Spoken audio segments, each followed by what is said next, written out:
Today we are going to read Rainbow Fish and the Big Blue Whale by Marcus Pfister.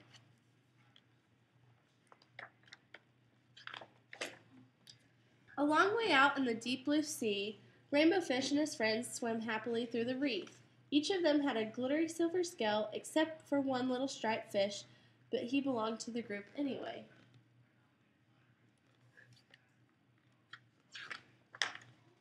When the fish were hungry, they ate tiny krill. There seemed to be endless supplies of the delicious shrimp.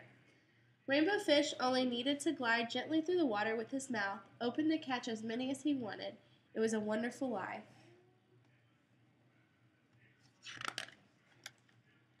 One day, a gentle old whale swam by the reef and decided to stay. He liked the spot since he too ate the krill that were so plentiful there. He enjoyed being around the glittery fish. Often he drifted along, watching them for hours, admiring their beautiful silvery scales.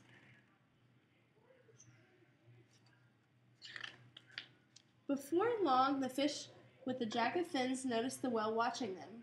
"Why is he looking at us like that?" he asked the others. "He was in a particularly bad mood that day. See how he's staring at us?" he went on irritably. "Who knows what he's thinking?"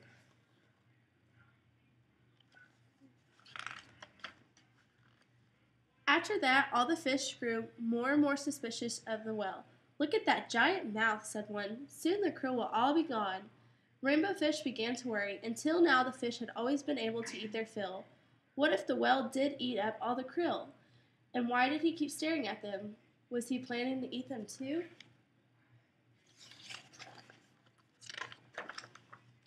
One day, the whale swam quiet near the school of glittering fish. Panicked, the fish with the jagged fins sounded the alarm.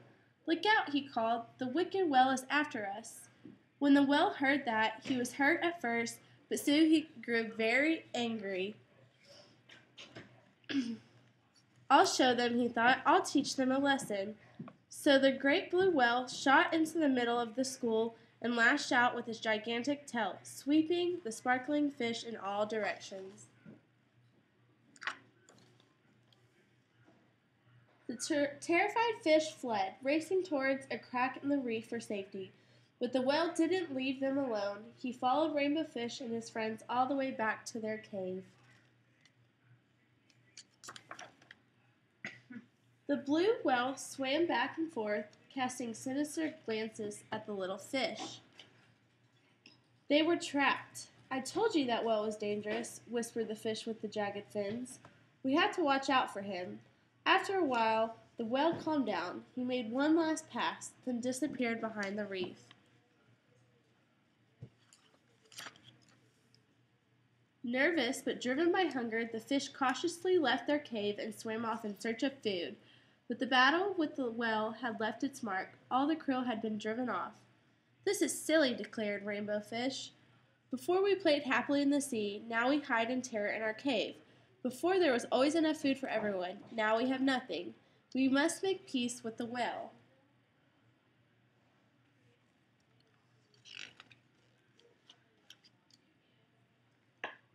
The other fish were all too afraid to approach the whale. It was up to Rainbow Fish. The whale stared at Rainbow Fish suspiciously. "Please, let's talk," said Rainbow Fish.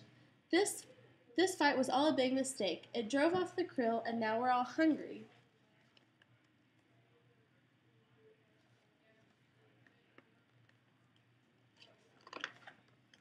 The two talked for a long time. The whale told Rainbow Fish how hurt and angry their hostile words were and how they made him mad. "I never meant to harm you," said the whale, "just scare you a little." Rainbow Fish was ashamed. "I'm sorry," he said. "But when we saw you watching us all the time, we were afraid you might eat us." The whale looked surprised. "I watch you only because your shining scales are so pretty," he said. They both laughed.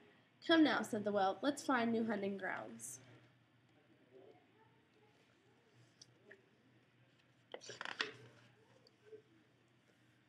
So Rainbow Fish and his friends, protected by their new friend, the big blue whale, swam off together in search of a new home, rich with krill.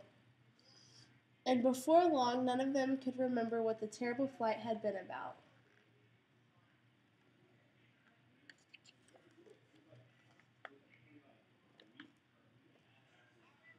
The end.